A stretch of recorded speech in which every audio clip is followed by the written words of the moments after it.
नमस्कार भक्तों, आप सभी का स्वागत है मेरे YouTube चैनल पर। आज हम प्रदोष पर सुनी जाने वाली कथा का श्रवण करेंगे। यह व्रत हर महीने त्रयोदशी तिथि को आता है और यह भगवान शिव और माता पार्वती को समर्पित होता है।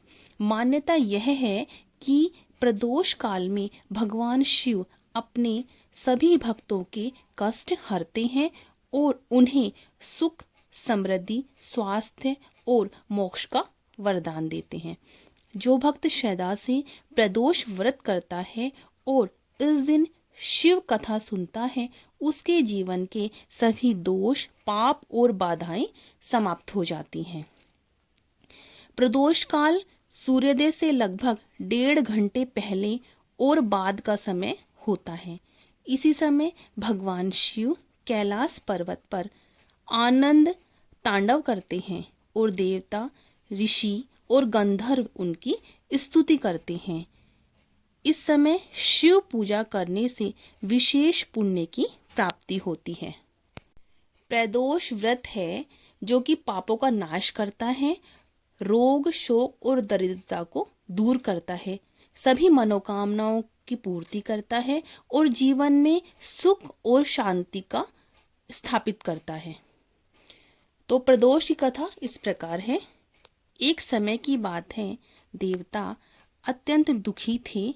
असुरों के अत्याचार बढ़ते जा रहे थे और देवताओं का जीवन कष्ट में होता जा रहा था। असुर अपने बल और अहंकार के कारण तीनों लोकों में उत्पात मचाने लगे थे। देवताओं की शक्ति क्षीण होने लगी थी। देवता ब्रह्मा जी के पास गए और अपनी पीड़ा सुनाई। ब्रह्मा जी ने उन्हें भगवान विष्णु के पास जाने की सलाह दी। भगवान विष्णु ने कहा, इस कष्ट का समाधान केवल महादेव ही कर सकते हैं। सभी देवता कैलाश पर्वत पर पहुंचे और भगवान शिव की घोर तपस्या करने लगे। उन्होंने त्रयोदशी तिथि की संध्या को शिव जी की आराधना की, दीप जलाए, बेलपत्र अर्पित किए और मंत्रों का जाप किया। देवताओं की सच्ची भक्ति देखकर भगवान शिव बहुत अधिक प्रसन्न हुए। वे प्रदोष काल में अपने दिव्य स्वरूप में प्रकट हुए। भगवान शिव ने देवताओं से कहा, मैं तुम्हारी भक्ति से प्रसन्न हो गया हूँ। जो भी भक्त त्रयोदशी तिथि को प्रदोष काल में मेरी पूजा करता है, उसके सभी कष्ट दूर करता हूँ। महादेव ने अपने त्रिशूल से असुरों का विनाश किया और तीनों लोकों में पुनः शांति स्थापित की। प्रदोष पर सुनी जाने वाली एक अन्य कथा यह भी बताई जाती है कि चंद्रदेव को दक्ष प्रजापति के श्राप से क्षय रोग हो गया था। वे क्षीण होते जा रहे थे। अत्यंत दुखी होकर चंद्रदेव भगवान शिव की शरण में पहुंचे। भगवान शिव ने उन्हें त्रयोदशी तिथि को प्रदोष व्रत करने का उपदेश दिया।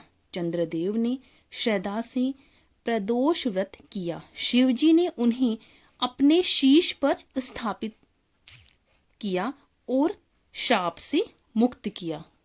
तभी से भगवान शिव को चंद्रशेखर कहा जाता है। जो भक्त प्रदोष व्रत करता है और श्रद्धा से यह कथा सुनता है और दूसरों को सुनाता है, उसे भगवान शिव की विशेष कृपा प्राप्त होती है। उसके जीवन के दोष, पाप और भय समाप्त हो जाते हैं। बोलो शंकर भगवान की जय। ओम नमः शिवाय।